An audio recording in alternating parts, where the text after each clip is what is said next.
Àrẹ̀mọ Jésù lórúkọ mi. Ẹ ṣé tẹ́ ń tẹ́tí gbọ́ mi.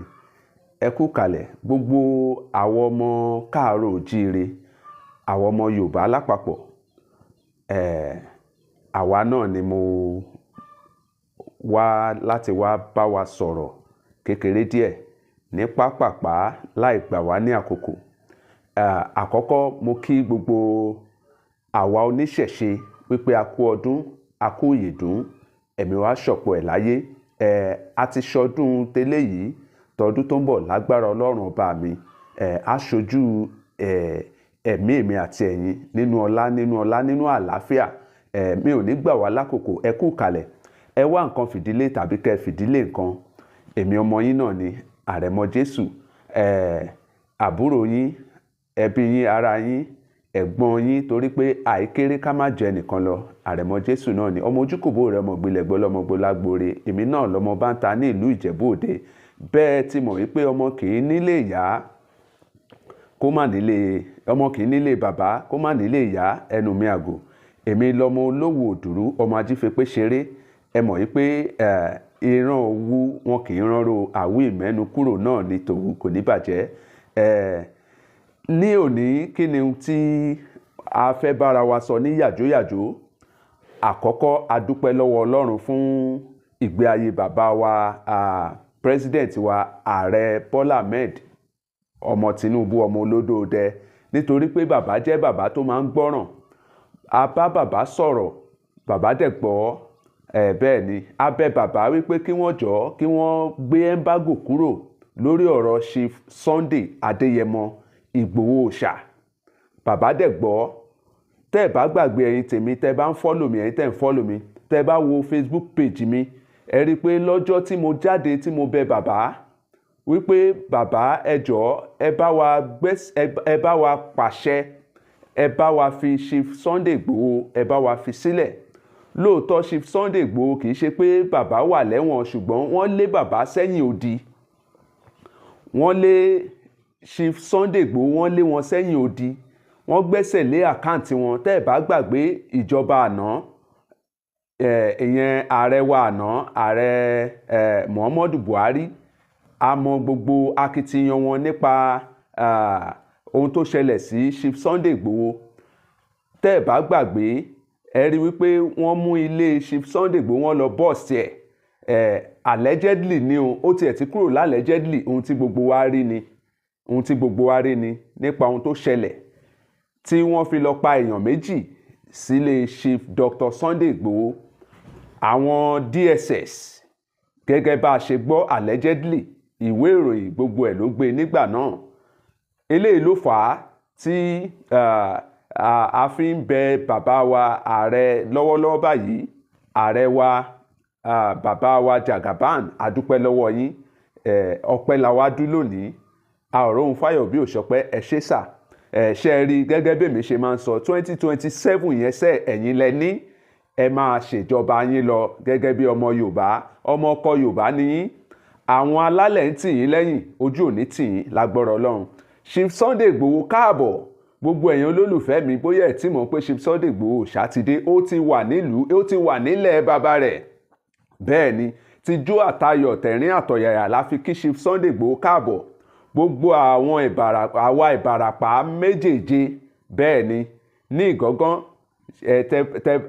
tẹ bá wò ó, ẹ rí i pé gbogbo àwọn lọ́balọ́ba wọn ti ń welcome Chief Sunday Ìgbòho. Ó wá kù nǹkan kan tá a fẹ́ kí bàbá wa Jagaban àti gbogbo àwa tá a wà nípò àṣẹ lákòókò tá a wà yìí, gẹ́gẹ́ bí mo ti máa ń sọ fún wa wípé ṣe rí gbogbo wa náà la máa padà di ìtàn. Ohun tá a bá dẹ̀ ṣe sílẹ̀, òun náà làwọn ọmọ wa máa dé wá bá. Gbogbo eléyìí tá à ń ṣe yìí, à ń ṣe kí ilẹ̀ Yorùbá kó lè wà ní òmìnira, kó lè sàn fún tẹrú tọmọ, kí gbogbo wa kẹ́ni tó dágbére oko kó lè dókòó. Ẹ̀yin tèmi ẹ má bínú. Gẹ́gẹ́ bí mo ti ń bá ètò wa bọ̀, a dúpẹ́ lọ́wọ́ ààrẹ wa, bàbá wa Jagaban, bàbá Tinubu ọmọ olódòdẹ, a dúpẹ́ lọ́wọ́ yín. Ẹ ṣé. 2027 yẹn lẹ́ẹ̀kan sí ẹ̀yin lẹ ní. gbogbo àwọn ọmọ Yorùbá àti gbogbo Nàìjíríà la máa dìbò fún yín lágbára Ọlọ́run. Èmi Àrẹ̀mọ Jésù, gbogbo nǹkan tí mo bá ní lókun, àwọn ẹbí mi, ará mi, gbogbo wa la máa dìbò fún yín. Torí pé kí ni ohun tá à ń fẹ́ òun náà lẹ́ ń ṣe. Ojú ò ní tì yín. A ti rí gbogbo ẹ̀. Bẹ́ẹ̀ ni, a ti rí gbogbo ẹ̀. Kò dìgbà tá a bá túnṣe ń pariwo káàkiri, gbogbo èèyàn ti rí. A mọ bí àwọn tí wọ́n ti ṣe kẹ́yìn tó débẹ̀, a mọ bí wọ́n ṣe ṣe. A dẹ̀ rí àwọn àtúnṣe tẹ́yìn tó ti ṣe. Ojú ò ní tì yín sà. Ẹ ṣé gan, a dúpẹ́ lọ́wọ́ yín. Ní ìkejì ẹ̀wẹ̀, léhun tó tún gbé mi wá ní yàjóyàjó lónìí, òun náà ni mo fẹ́ sọ̀rọ̀ nípa ti Chief Sunday Igboho tí wọ́n ti dé sí ilẹ̀ wa báyìí. Wípé ẹ jọ̀ọ́, ẹ bá wa gbé ààbò ilẹ̀ Yorùbá, a sọ pé ààbò gbogbo Nàìjíríà o, ààbò ilẹ̀ Yorùbá, ẹ bá wa hand over fún Chief Dr. Sunday Igboho Òòṣà.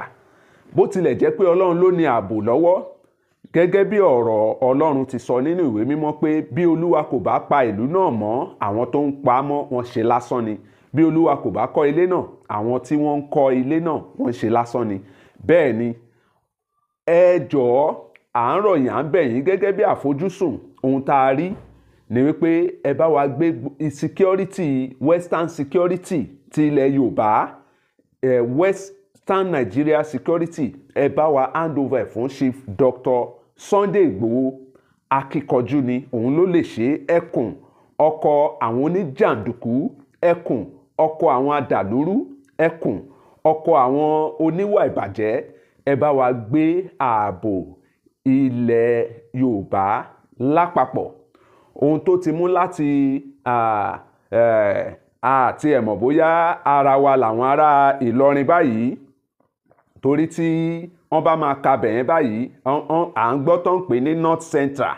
Bó tilẹ̀ jẹ́ pé North Central èdè Yorùbá, gẹ́gẹ́ bí ìtàn, gẹ́gẹ́ bí àrọ́bá ti ṣe bàbá ìtàn, a gbọ́ pé Yorùbá ló níbẹ̀. Ohun tó bẹ̀rẹ̀ láti Ìlọrin títí dé ìsàlẹ̀ ní ìpínlẹ̀ Èkó, ẹ bá wa Ìlọrin, Oǹdó ni o, Ìlọrin ni o, Oǹdó ni o, Èkìtì ni o, Ọ̀ṣun ni o, Ọ̀yọ́ ni o, Ògùn State ni o, Lagos State ni o. Ẹ jọ̀ọ́, ẹ bá wa fà á lé Chief Dr. Sunday Igboho Òòṣà. Ẹ bá wa fà á. Sọ wípé gbogbo Nàìjíríà o, torí pé ohun tá a wà gẹ́gẹ́ bí àfojúsùn àtòhun gẹ́gẹ́ bí research tá a gbá, a rí wípé akọni ọkùnrin ni, òun ló kájú ẹ̀, òun ló lè ṣe. Ẹ̀bẹ̀ la tún bẹ̀ yín bàbá wa ààrẹ wa President Bola Ahmed Tinubu, ọmọ olódòdẹ. Ẹ mọ̀ wípé gbogbo ìgbà, àwa mọ̀ wípé gbogbo ìgbà tá a bá ti ń bẹ̀ yín náà lẹ máa ń gbọ́, torí pé bàbá dáadáa tó máa ń tẹ́tí sílẹ̀ gbọ́ ohun tí àwọn ọmọ ẹ̀ fẹ́ sọ. Àrẹ̀mọ Jésù ló tún bẹ̀ yín o, ẹ bá wa gbé lé Chief Dr. Sunday Igboho Òòṣà lọ́wọ́. Gbogbo ẹ̀yin governors, ẹ bá wa fọwọ́sowọ́pọ̀. Gbogbo ẹ̀yin governors àwọn states tí mo sọ yìí, ẹ bá wa fọwọ́sowọ́pọ̀ pẹ̀lú Chief Dr. Sunday Igboho. Àní kí ara kó tulé, kára kó tu oko. Bí wọ́n ṣe ń pa wá yìí, a ò láìkí ẹ̀, kò ṣe ohun tó dáa. Nígbà tí ẹ̀yin náà ẹ wo iye àwọn ìlú tí wọ́n ti túká tán, ẹ wo ohun tó ń ṣẹlẹ̀, ṣó yẹ kó rí bẹ́ẹ̀ ṣá. Ẹ bá wa ẹ fà á lé Chief Dr. Sunday Igboho, ẹ ṣàtìlẹ́yìn fún security ilẹ̀ Yorùbá lápapọ̀. Òun lọ́lọ́run rán Mèsáyà tiwa lákòókò tá a wà yìí ni. Bẹ́ẹ̀ ni, so that ara lè tulé, ara lè toko. Ọ̀rọ̀ tí mo ń sọ yìí confam ni o, legit dẹ̀ ni. Ẹ jọ̀ọ́, ojú òní ti ọmọ ẹnìkọ̀ọ̀kan wa. Èyí tó dà bẹ́ẹ̀ tí mo tún fẹ́ bá wa sọ òun ni ti àwọn lọ́balọ́ba. Gbogbo ẹ̀yin ọba wa, ẹ jọ̀ọ́, ẹ bá wa fọwọ́sowọ́pọ̀ pẹ̀lú Chief Dr. Sunday Igboho Òòṣà. Pàápàá gbogbo àwọn ọba, gbogbo ẹ̀yin ọba, ẹ jọ̀ọ́, ṣe rí Ọ̀ọ̀nìrìṣà, ọba Adéyẹyè Ògúnwùsì, ẹni ìtàn. Ẹ bá wa fọwọ́sowọ́pọ̀ pẹ̀lú bàbá. Bẹ́ẹ̀ ni, Aláàfin of Ọ̀yọ́, ikú bàbá yèyé ọba Akeem Ọwọ́adé, kábíyèsí. Ẹ bá wa fọwọ́sowọ́pọ̀ pẹ̀lú Ọ̀ọ̀nìrìṣà àti ẹ̀yin àgbààgbà ọba lọ́balọ́ba. Aláké ni o, gbogbo ẹ̀yin ọba Olówu Kúta, gbogbo ẹ̀yin ọba láyé, ọba olórí ọba fún gbogbo Ògùn State pátá. Bẹ́ẹ̀ ni, olórí ọba Ìlaró, olórí ọba gbogbo Ìjẹ̀bú, bó tilẹ̀ jẹ́ pé àwọn ọmọ Ìjẹ̀bú àwọn ọba pọ̀ ń bẹ lóòótọ́ ṣùgbọ́n Àwùjalẹ̀ ó ti wàjà a ò dẹ̀ tí ì yan Àwùjalẹ̀ míì lágbọ́rọ̀ Ọlọ́run ẹni tí ipò náà bá máa tọ́ sí Ọlọ́run á jẹ́ kó bọ́ sí i lọ́wọ́ lágbọ́rọ̀ Ọlọ́run ojú òní tọmọ ẹnìkọ̀ọ̀kan wa. Gbogbo ẹ̀yin ọba tó kù tí mi ò láǹfààní láti dárúkọ ẹ má bínú gbogbo ẹ̀yin ọba ńláńlá àtẹ̀yin ọba gbogbo yín náà lọ́ba ńláńlá ẹ bá wa fọwọ́sowọ́pọ̀ bẹ́ẹ̀ ni kẹ́ ẹ fọwọ́sowọ́pọ̀ kẹ́ ẹ ṣiṣẹ́ pẹ̀lú Ọ̀ọ̀nìrìṣà ẹ jẹ́ ká fi ìfẹ́ torí pé kí ni kì í ṣe nítorí òní nítorí ọjọ́ ọ̀la ni nítorí ọjọ́ ọ̀la àwọn ọmọ wa ohun táwọn bàbá ńlá wa ti ṣe sílẹ̀ yẹn òun làwa náà dé bá báyìí bẹ́ẹ̀ ni ẹ má jẹ́ a ò ní ṣìṣe lágbọ́rọ̀ Ọlọ́run a ò ní ṣìṣe nítorí pé kí ni kí ilẹ̀ Yorùbá kó lè máa tẹ̀síwájú ọmọ aládé ni wá àní dẹni ẹ̀yìn lágbọ́rọ̀ Ọlọ́run ojú òní tiwa orílẹ̀-èdè Nàìjíríà a máa tẹ̀síwájú ilẹ̀ Yorùbá a tún túbọ̀ máa tẹ̀síwájú Yorùbá ni mí Yorùbá nìran mi kò ní bàjẹ́ fọmọ ẹnìkọ̀ọ̀kan ẹ ṣé mo dúpẹ́ tẹ̀ ń tẹ́tí gbọ́ mi ẹ̀yin olólùfẹ́ mi ẹ bá mi share kínní ẹ jẹ́ kó dọ́dọ̀ aṣíwájú Bọ́lá Ahmed ọmọ Tinubu ẹ jẹ́ kó dọ́dọ̀ Ọ̀ọ̀nìrìṣà ó máa kan ṣe Sunday Igboho ṣà lọ́wọ́lọ́wọ́ bí mo ṣe ń sọ yìí àwọn gan wò mí lọ́wọ́lọ́wọ́ tó rọ́mọ lára olólùfẹ́ wọn ni mí bẹ́ẹ̀ ni olólùfẹ́ wọn ni mí bẹ́ẹ̀ ni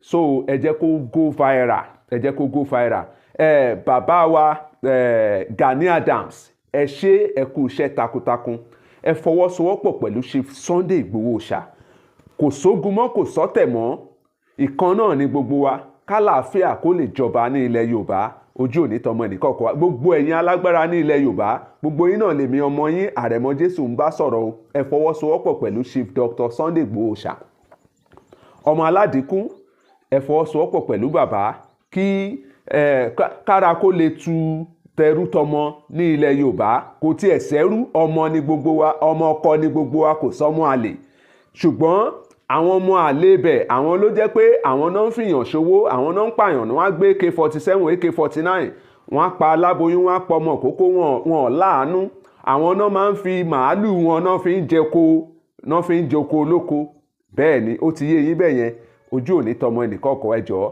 ẹ bá mi pín program yìí ẹ jẹ́ kó go viral mi ò fẹ́ kó pọ̀ jù ní yàjóyàjó ni point òun ni mo wá sọ lónìí ẹ ṣé mo dúpẹ́ o ààrẹ wa Bọ́lá Ahmed ọmọ Tinubu ọmọ olódòdẹ